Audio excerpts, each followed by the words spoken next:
Agora também. vamos falar desse caso da Priscila Belfort. Vamos. Você chegou a trabalhar nele, não é isso? Você chegou a estudar o caso. Sim, a gente contou essa história na primeira temporada dos Desaparecidos para a TV. A gente contou essa história e também tem a entrevista completa, né? Que na TV, infelizmente, você sabe muito bem, dificilmente a gente não consegue colocar a entrevista inteira, né?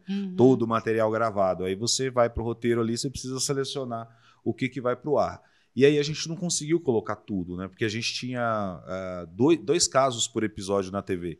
E aí nós pegamos essa entrevista da Jovita, né? Nós reeditamos essa entrevista e a gente disponibilizou no canal. Quando a gente abriu o canal, a gente colocou essa entrevista lá. E a gente trabalhou nesse caso na primeira temporada dos Desaparecidos, que foi para o ar em 2015, né? Em que a gente contou um pouco dessa história do desaparecimento da Priscila. Mas de lá para cá muitas outras coisas aconteceram, né? A gente também foi atualizando um pouco o caso e tal. E agora tem essa série que saiu na Disney, né? Sobre o caso da Priscila, mas a gente trabalhou mesmo nessa história há 10 anos Ela atrás. está há quanto tempo desaparecida? Já tem 20 anos, né? Que está desaparecida. 20 anos. 20 anos. Meu Deus. 20 anos. É muito tempo. E aí você teve contato com a mãe dela? Sim, com a Jovita. E o que ela acha que de fato aconteceu? Eu acho que hoje a gente pode falar mais com base... porque com o tempo as coisas vão mudando, né, na cabeça da família. Né? Naquela época havia-se uma desconfiança ali em torno de algumas coisas. Por exemplo, primeiro surgiu um sequestro, uma ideia de sequestro. Né? Que ela havia sido sequestrada. Que ela havia sido sequestrada. Mas logo essa ideia também foi deixada de lado, né? Porque pertence a uma família que era, né, ainda é uma família conhecida. Um sequestro que não pede nenhum resgate não é um sequestro. Só que aí ninguém pediu resgate, né? Ninguém pediu resgate, então não é sequestro. De lá para cá, muitas versões surgiram e a Jovita, como mãe, eu sinto que ela também não sabe direito o que foi que aconteceu. Ela fica meio em dúvida também. Eu acho que ela fica um pouco em dúvida.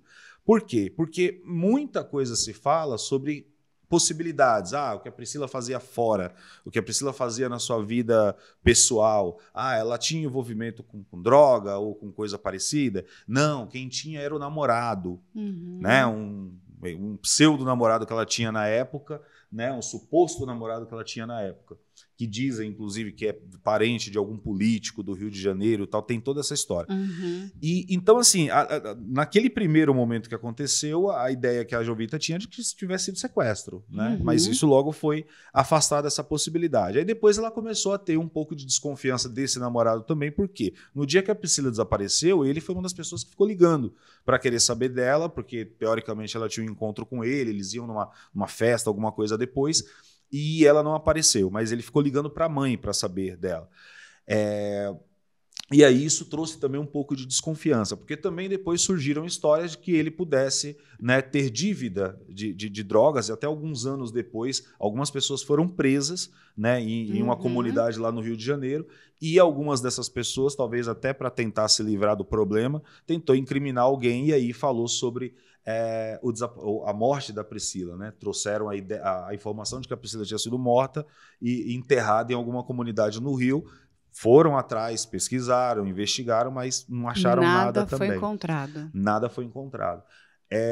Recentemente teve também né, saiu também uma conversa de que talvez a Priscila estivesse grávida no momento que desapareceu. Né? E que talvez essa nova informação é que pudesse desencadear, né, pudesse ter desencadeado no desaparecimento dela, talvez por parte de pessoas ali que não queriam que essa gravidez fosse adiante.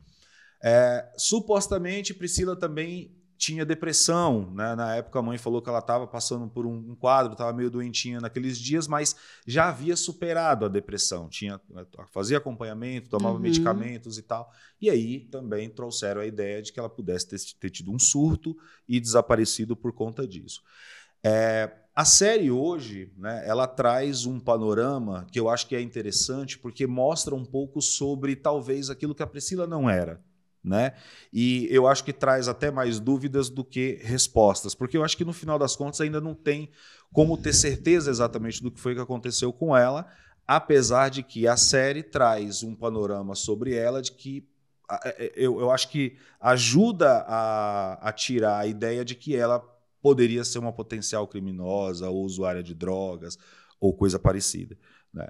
Então eu acho que ainda tem ali uma aura, eu acho que por parte da Jovita hoje, a ideia dela mudou sobre o desaparecimento da Priscila, mas eu tenho a impressão de que hoje ela está um pouco mais conformada, no sentido de que, não que ela não queira encontrar, lógico que ela quer encontrar, mas eu acho que ela já sabe que está um pouco mais difícil de encontrar Mas com me diga uma vida. coisa, ela está mais conformada em que sentido? Ou ela mudou de ideia em que sentido em relação ao desaparecimento da filha? Não acho que ela mudou de ideia. É importante dizer aqui que aqui eu estou trazendo aquilo que eu Ah, percebo não, através então, da de. sua percepção, o que que você acha que aconteceu ali? A minha percepção é que 20 anos depois, e com todas essas. Eu acho que a resposta existe, todo mundo deve saber qual é essa resposta, só que é muito mais difícil hoje, 20 anos depois, você conseguir provar isso. Tá? Eu acho que realmente, a minha percepção, realmente envolve uma terceira pessoa, envolve uma pessoa que era do convívio da Priscila, que possivelmente era realmente esse namorado. E Tá? que ele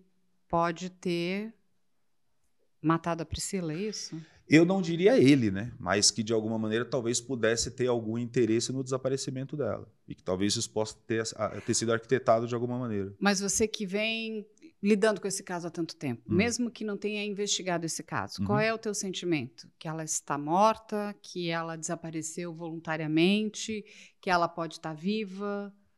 Eu, como trabalho com pessoas desaparecidas, com casos de pessoas desaparecidas, eu nunca digo exatamente a condição em que eu acho que a pessoa está. Até porque eu nunca quero que a pessoa seja encontrada daquela forma.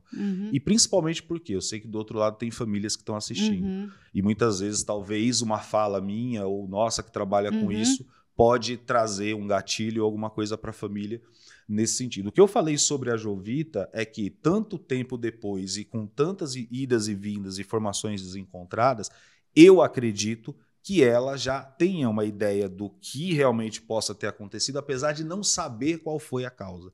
Então eu tenho a impressão de que hoje eles têm muito menos respostas, ainda tem poucas respostas, né? Mas pelo menos esse documentário, essa série que foi feita agora, a percepção que se traz a partir, né, de 20 anos depois, é que a culpa não foi da Priscila, de que realmente alguém fez alguma coisa com ela.